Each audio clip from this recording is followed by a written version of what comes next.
Go and read my comic, it's free! Hey guys, CharrChan here, or Triceratops, same person. Today's video I am unboxing a Nendoroid as you saw in the title. We have the Gash Nendoroid to unbox, so I'm going to de-suit and we will unbox and review this.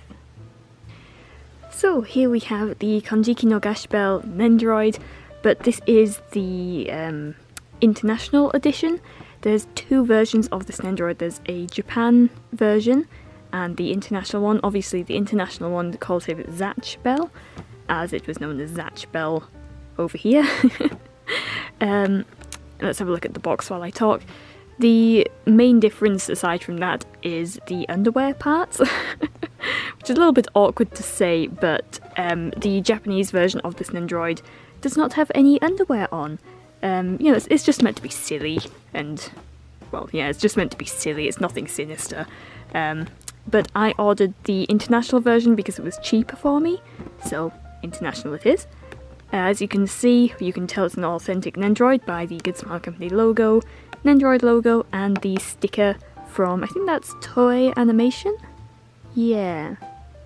And I pre-ordered this Nendoroid from Dekai Anime, and it cost me about £45, give or take.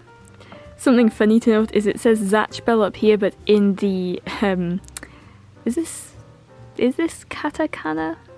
Yeah. In the katakana down here it does say Gash Bell, so funny. Anyway, let's open him. We've looked at the box, let's open him.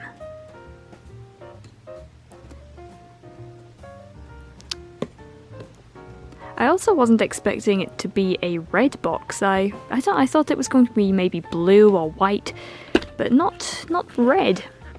It's also got like this texture on it. Let's open the box and take a look at Gash, or Zatch, or whatever you want to call him. When this Nendoroid was announced, I actually I got so excited. I was at my boyfriend's house and I was like, oh my gosh, it's Gash Bell! And I was kicking my legs, I was so excited. I spilled my tea all over myself, didn't I? So obviously I pre-ordered him instantly when he became available. So he doesn't come with like too many things, but I think he does come with a good amount of things for him. I don't know. He comes with an okay amount of Nendoroid accessories. Let's get his base out so we can stand him up. You know, it was only yesterday that I unboxed the Hikaru no Go Nendoroid, so I feel very Nendoroided this week. So as usual on the stand we have the copyright information on the front there. We also have the stand and a extra little stand for, I think, the effect piece.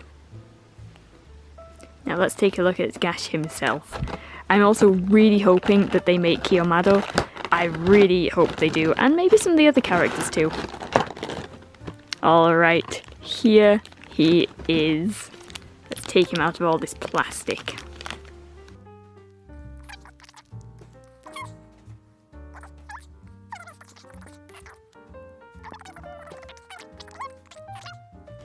And we need to remove the plastic from his legs. And here you can actually see the underwear part, so, yeah, not much to say there.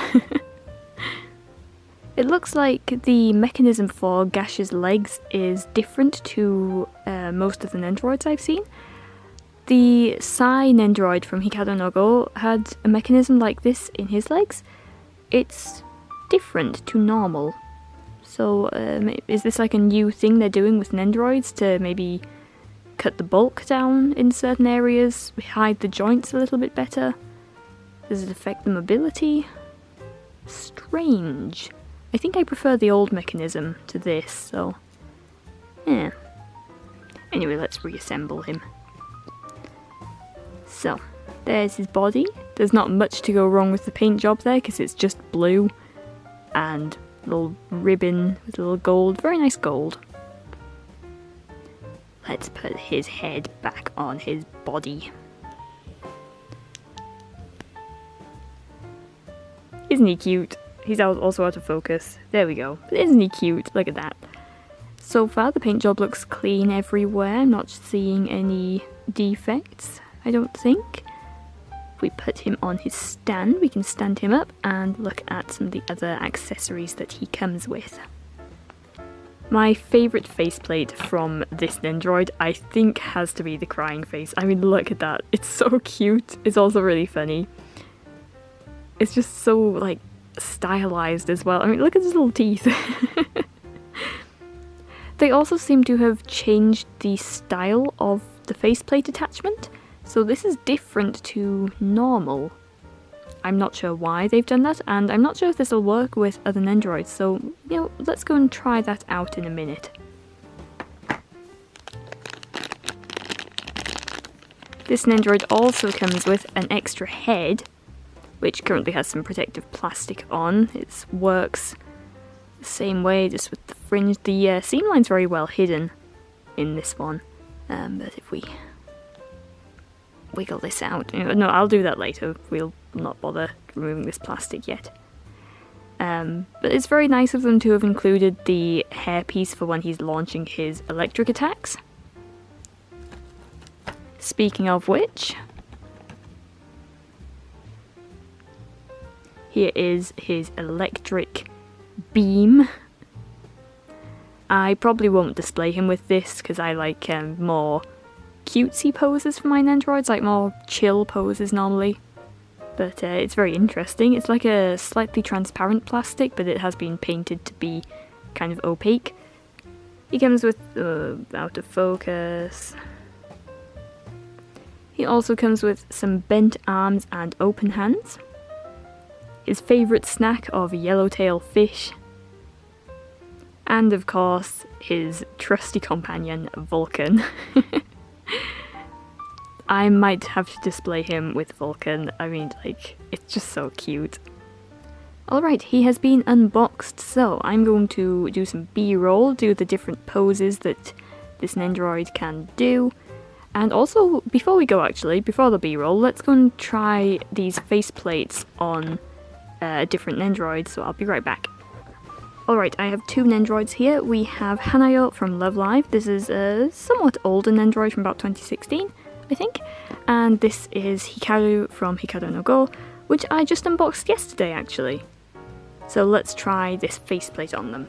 Let's start with Hanayo since she is the older Nendoroid. This is one I got secondhand a few weeks ago, and we want to see if, actually this might not be the best option since she's on one of these doll bodies. We'll see. Alright, so for Hanayo, that's not going to fit because of just this back hair piece here is not going to allow that to go in. So this one won't work unless you were to modify it, so maybe cut out these bits of plastic here, but not really something you want to be doing to your Nendoroids. So that's a 2016 Nendoroid. Let's see if maybe Hikaru can fit this faceplate on, but I think he has the same kind of face setup as Hanayo did. Yes, so that's also not going to work, I don't think. So, no, that also does not work, which, I mean, I didn't even need to try that on. I mean, look, you can just tell by looking. You know what, also, let's see if Gash here can fit on a regular Nendoroid faceplate.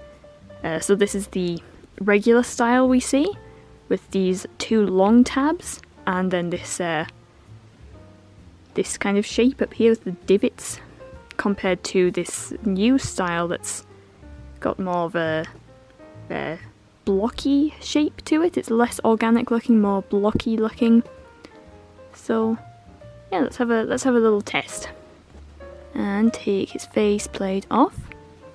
Alright, so it might be this Nendoroid specifically has this thing, maybe for proportions or something. Maybe the other... Well, first of all, let's see if we can get this on. The answer is that no, you cannot fit the other style of Nendoroid faceplate onto Gashbell. It will not fit on at all, I don't think. No, this does not fit in this Nendoroid head. The entire construction inside is different, and there's a cat trying to get into my room. Stinky! Let's say hello to the YouTube people. Who's this? Surprise guest. Surprise guest Stinky. Oh, off she goes.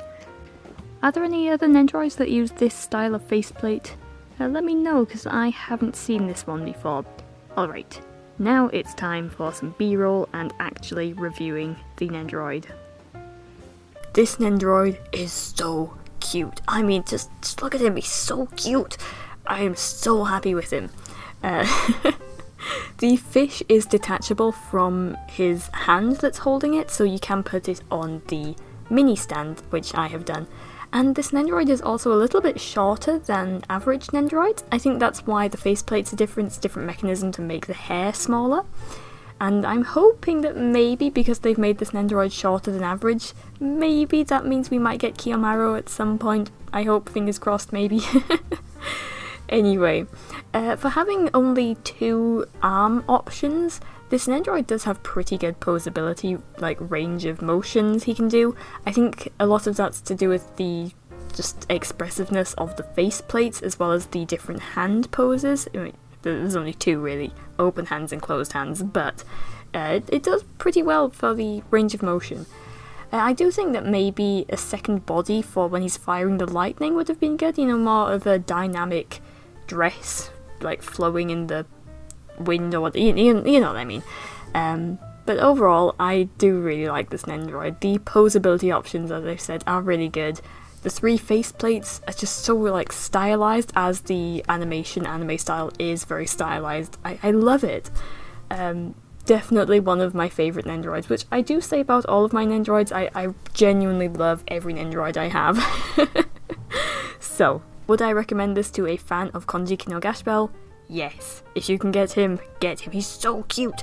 Unless you don't really like the show, in which case don't bother. Anyway, thank you so much for watching. Please do not hit the like button, as that probably hurts and not very nice, so maybe shake his hand instead. With that being said, hope to see you in the next one, and bye!